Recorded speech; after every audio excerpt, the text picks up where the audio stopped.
Good morning students, मैं Lokesh Saini BSc second year की chemistry classes में आपका स्वागत करता हूं। पिछली क्लासेज में हमने बात की थी ट्राईहाइड्रिक अल्कोहल किस प्रकार बनाया जा सकता है। आज हम बात करेंगे ट्राईहाइड्रिक अल्कोहल के कुछ भौतिक गुण और रासायनिक गुण की, फिजिकल प्रॉपर्टीज और केमिकल प्रॉपर्टीज की। ठीक है, तो चलिए देखते हैं। सबसे पहले हम बात कर रहे हैं ट्राईहाइड्रिक अल्कोहल में भौतिक गुणों की, फिजिकल प्रॉपर्टीज की। ठीक है, तो सबसे पहली बात मैं बता दूं, जो ट्राईहाइड्रिक अल्कोहल है वो रंगहीन होता है। ठीक है, रंगहीन होता है, गाढ़ा द्रव होता है। रंगहीन होता है, गाढ़ा द्रव होता है। स्वाद में मीठा होता है। स्वाद में कैसा होता है? मीठा होता है ना। टेस्ट अच्छा होता है, मीठा होता है। इसके बाद और क्या होता है इसमें? जल और अल्कोहल में घुलनशील होता है। ठीक है, जल व अल्कोहल में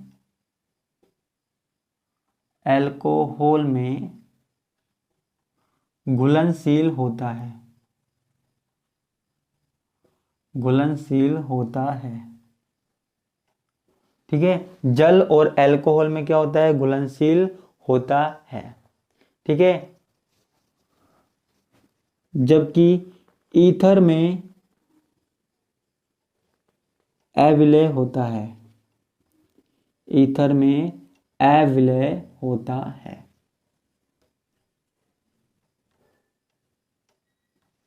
ठीक है, ईथर में अविलय होता है। और इसके अलावा यहाँ पे क्या होता है? ईथर में अविलय होता है। और चीज बताइए, यहाँ पे 3 OH समूह होते हैं। ठीक है, 3 OH समूह होते हैं। 3 OH समूह होने के कारण 3 OH समूह होने के कारण मैंने आपको बताया था, जब एक OH समूह होता है तो वहां पर क्या होता है? हाइड्रोजन बंध पाया जाता है। जहां पे OH समूह होता है ना, वहां पे हाइड्रोजन बंध पाया जाता है। तो यहाँ पे तो 3 OH समूह हैं। 3 OH समूह होने के कारण इसमें अत्यधिक मात्रा में हाइड्रोजन बंध पाया जाता है। अत्यधिक मात्रा में क्या पाया जाता है? हाइड्रोजन बंध होता है। बंद होता है। अब आप कहेंगे हाइड्रोजन बंद होता है तो क्या हुआ? देखो, हाइड्रोजन बंद होता है जिसके कारण, बंद तो बंद होता है जिसके कारण इसका जो क्वथनांक है वो ज्यादा हो जाता है। जिसके कारण क्वथनांक अधिक होता है। क्वथनांक यानी कि बॉइलिंग पॉइंट अधिक होता है। अधिक होता है।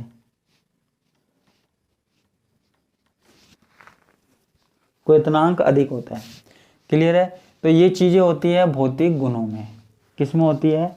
भौतिक गुणों में। क्लियर है? ये हमारे पास फिजिकल प्रॉपर्टी हो गई, है ना। अब हम बात करते हैं, यहाँ पर कुछ केमिकल प्रॉपर्टीज की बात करते हैं, कुछ रासायनिक गुणों की बात करते हैं। ठीक है, कुछ रासायनिक गुणों की बात करते हैं यहाँ।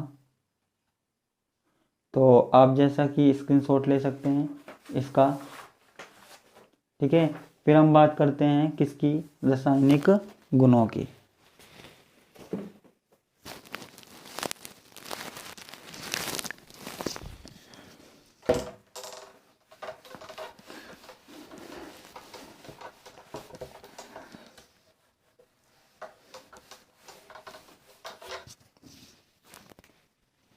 हम बात कर रहे हैं रासायनिक गुणों की। रासायनिक गुण। ठीक है, केमिकल प्रॉपर्टीज। सबसे पहले हम किसके साथ क्रिया करवा रहे हैं? सोडियम के साथ। सोडियम के साथ रिएक्शन विद सोडियम मेटल। ठीक है, देखो हमने क्या किया, हमने यहां पर ट्राईहाइड्रिक अल्कोहल ले लिया। CH2OH, CHOH और CH2OH। यहाँ पे हमने ट्राई हाइड्रिक एल्कोहल ले लिया, 3 OH ग्रुप है, मैंने इसकी रिएक्शन किससे करवाई, सोडियम से करवाई। ठीक है, ये हमने डाईहाइड्रिक एल्कोहल में भी पढ़ा था और मोनोहाइड्रिक एल्कोहल में भी पढ़ा था। अब हम यहाँ पर ट्राईहाइड्रिक एल्कोहल में भी पढ़ रहे हैं। ठीक है, तो सोडियम के साथ मैंने रिएक्शन करवाई तो ये हमारे पास क्या हो गया, CH2ONA। देखो यहाँ से क्या निकल गया, हाइड्रोजन निकल गया, तो मैं इसको ऐसे लिख देता हूँ -12H2। एक हाइड्रोजन यहाँ से बाहर निकल गया, CH2ONA। ठीक है, और यहाँ पे क्या बचा, CHOH, CH2OH। ठीक है, यहाँ पे ये बचा, है ना। ये जो रिएक्शन है अगर हम देखा जाए तो यहाँ पे जब भी रिएक्शन होगी तो वो या तो पहले ग्रुप पे होगी या आखिरी ग्रुप पे होगी, ऐसे नहीं होगा बीच वाले ग्रुप पे होगी, है ना। अब हम दोबारा इसकी सोडियम से रिएक्शन करवाते हैं, सोडियम मेटल के साथ रिएक्शन करवाते हैं। तो जब हमने इसकी रिएक्शन दोबारा सोडियम मेटल के साथ करवाई, ठीक है, तो क्या हुआ, अब की बार ये वाला हाइड्रोजन रिप्लेस हो जाएगा। ठीक है, और ये वाला हाइड्रोजन बाहर निकल जाएगा H2 के रूप में। आप कहोगे कि यहाँ तो एक H है, मैंने यहाँ H2 कैसे लिख दिया, तो मैं इसके आगे लगा देता हूँ हाफ, है ना, तो हाफ H2। अब तो हो गया बैलेंस। तो अब हम क्या करते हैं, CH2ONA, CHOH और CH2ONA। ठीक है, हाइड्रोजन को हमने किससे रिप्लेस करवा दिया, सोडियम से रिप्लेस करवा दिया। किससे रिप्लेस करवा दिया, सोडियम से ही रिप्लेस करवा दिया। तो ये हमारे पास सोडियम धातु के साथ हो गई, है ना। ये हमारे पास क्या होता है, ये हमारे पास डाई सोडियम लवण होता है ना, डाई सोडियम लवण,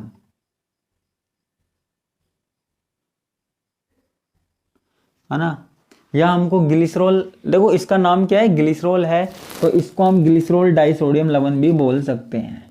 ठीक है, इसको मोनोसोडियम बोल सकते हैं। ठीक है, तो ये रिएक्शन किसके साथ हो गई, सोडियम के साथ रिएक्शन हो गई, है ना। एक और रिएक्शन हम करवाते हैं, किसके साथ, हाइड्रोजन हैलाइड के साथ। किसके साथ, हाइड्रोजन हैलाइड के साथ, विद हाइड्रोजन हैलाइड के साथ। ठीक है, हाइड्रोजन हैलाइड के साथ। अब देखो हाइड्रोजन हैलाइड के साथ करवाते हैं तो हमारे पास क्या है, CH2OH, CHOH और CH2OH, ये है। ठीक है, ये हमारे पास क्या है, हाइड्रोजन हैलाइड के साथ रिएक्शन है। अब देखो हमने यहाँ पर क्या किया, ध्यान से देखिएगा, हमने यहाँ पर रिएक्शन किसके साथ करवाई, HCl के साथ करवाई। किसके साथ करवाई, HCl के साथ करवाई, लगभग 110 डिग्री सेल्सियस पे। ठीक है, 110 डिग्री सेल्सियस पे। ठीक है, तो अब हमारे पास क्या होता है, जरा ध्यान से देखिएगा, यहाँ पे जो OH है ना वो रिप्लेस हो जाता है किसके साथ, H के साथ, यानी कि H2O बाहर निकल जाता है। ठीक है, क्या निकल जाता है, H2O बाहर निकल जाता है। तो यहाँ पे हमारे पास क्या बचता है, CH2Cl, CHOH और CH2OH। ठीक है, ये बचता है। ठीक है, अगर हम और ज़्यादा HCl की यहाँ पे रिएक्शन करवाएं, मान लीजिए 2HCl की रिएक्शन करवा दी, तो यहाँ पे भी H2O निकल जाएगा, H2O निकल जाएगा और Cl यहाँ पर जुड़ जाएंगे। ठीक है, तो यहाँ पर क्या होता है, CH2Cl, CHCl और CH2Cl। ठीक है, इसका नाम क्या हो जाएगा, ट्राइक्लोरोप्रोपेन, है ना। तो हमारे पास क्या बनता है, ट्राइक्लोरोप्रोपेन बनता है जब हम हाइड्रोजन हैलाइड के साथ अभिक्रिया करवाते हैं। यहाँ पे मैंने किसके साथ करवाई, HCl के साथ रिएक्शन करवाई। ठीक है, किसके साथ करवा दी बच्चों, HCl के साथ करवा दी, है ना। और रिएक्शन देखते हैं हम,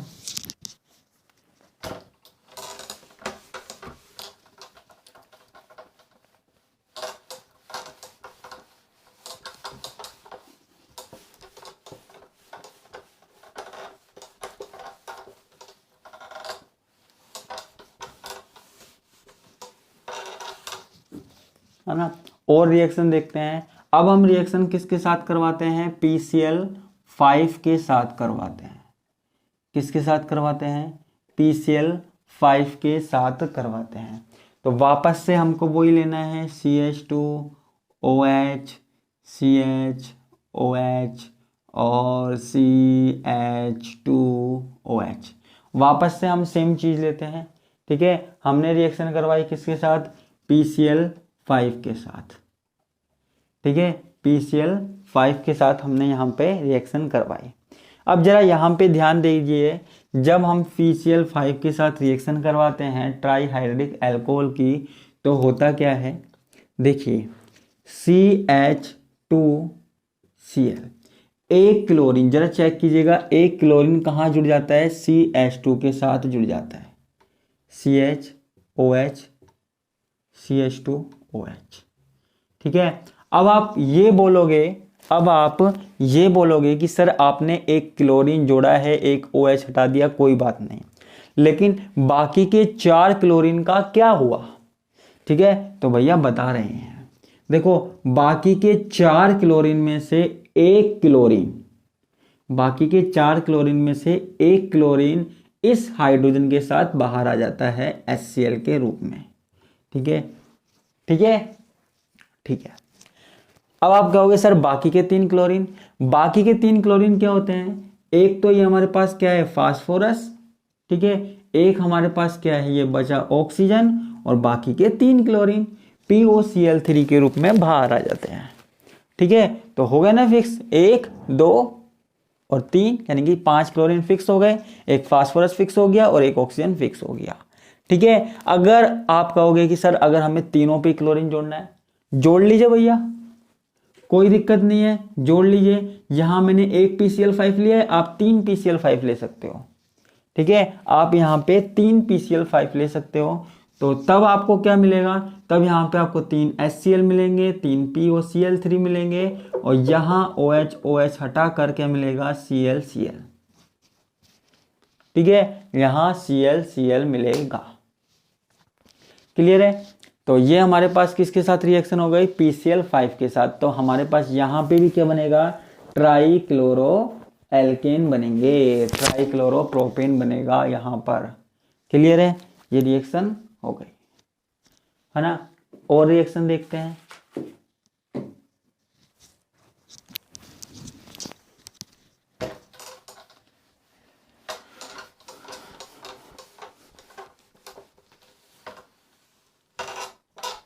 और बाकी की रिएक्शन भी देखते हैं, किसके साथ हम करवाते हैं, HI के साथ करवाते हैं, HI के साथ, है ना।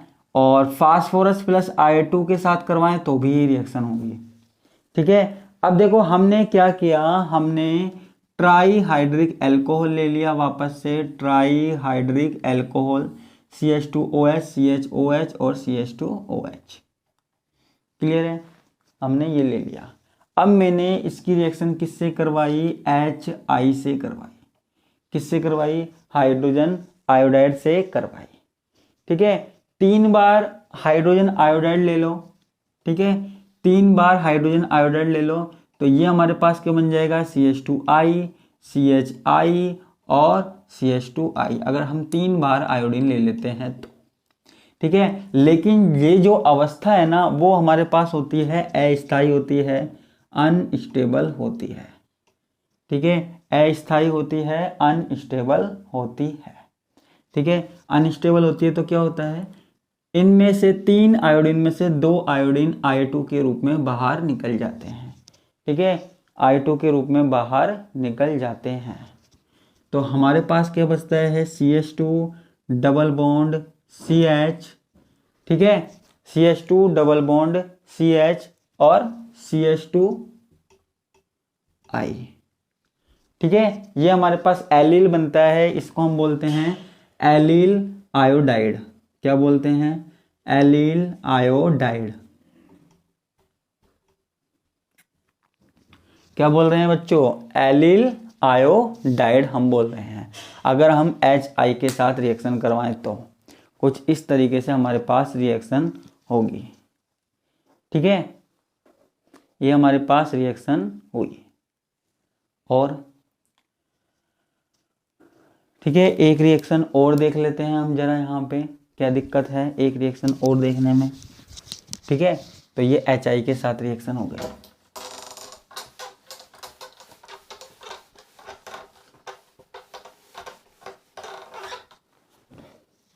एक रिएक्शन और देखते हैं हम किसके साथ, नाइट्रिक अम्ल के साथ। नाइट्रिक अम्ल के साथ।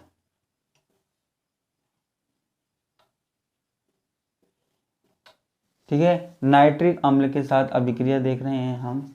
ठीक है, अब देखो यहाँ पे हमारे पास क्या है, वही सेम चीज है, CH2OH CHOH CH2OH। ठीक है, नाइट्रिक अम्ल के साथ हम रिएक्शन देख रहे हैं। तो नाइट्रिक अम्ल हम कुछ इस तरीके से लिख रहे हैं, NO2। ठीक है, हम यहाँ पे नाइट्रिक अम्ल के 3 मॉलिक्यूल ले रहे हैं, नाइट्रिक अम्ल यानी कि HNO3, 3 मॉलिक्यूल हम यहाँ पर ले रहे हैं। ठीक है, तो यहाँ पे हमारे पास क्या बाहर आ जाएगा, यहाँ पे हमारे पास H2O बाहर आ जाएगा, H2O बाहर आ जाएगा, H2O बाहर आ जाएगा। वाटर मॉलिक्यूल, 3 वाटर मॉलिक्यूल बाहर आ जाएंगे। ये हम जो रिएक्शन करवा रहे हैं वो H2SO4 की उपस्थिति में करवा रहे हैं।